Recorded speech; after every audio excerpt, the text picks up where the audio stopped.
আসসালামু আলাইকুম রহমতুল্লাহ। আশা করি সবাই ভালো আছেন। তো আমি আজকে গুরুত্বপূর্ণ একটা বিষয় আলোচনা করব, আমার ছাদের এক্সট্রা টপগুলো। তিনটা জোনে আমার এক্সট্রা টপ আছে, তার মধ্যে আমি ড্রয়িং অনুযায়ী দেখানোর চেষ্টা করব কোথায় কোথায় আছে।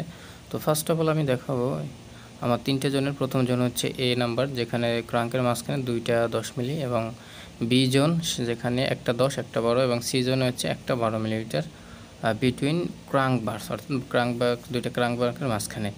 তো ফার্স্টে আমি দেখানোর চেষ্টা করব যে আমার এ নাম্বার জোন, যেখানে আমার দুইটা ক্রাঙ্কের মাঝখানে দুইটাই 10 মিলিমিটার।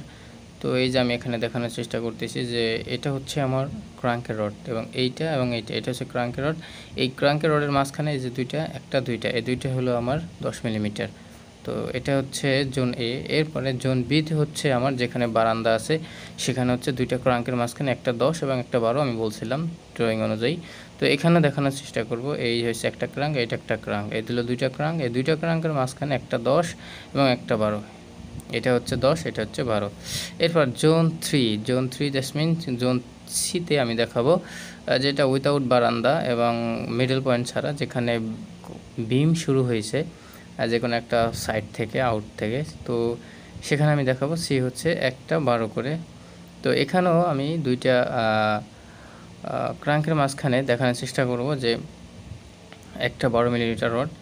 তো আমি চেষ্টা করতেছি, এটা হলো আমার দুইটা ক্রাঙ্কের মাঝখানে আমার আছে। তো এই মোটামুটি আসলে এটা লোড ডিস্ট্রিবিউশনের ক্ষেত্রে পজিটিভ, খুব ভালো কাজ করে। এটা যদি রড প্লেসমেন্ট ঠিকমতো না দেওয়া যায় তাহলে এটা সমস্যা হয়।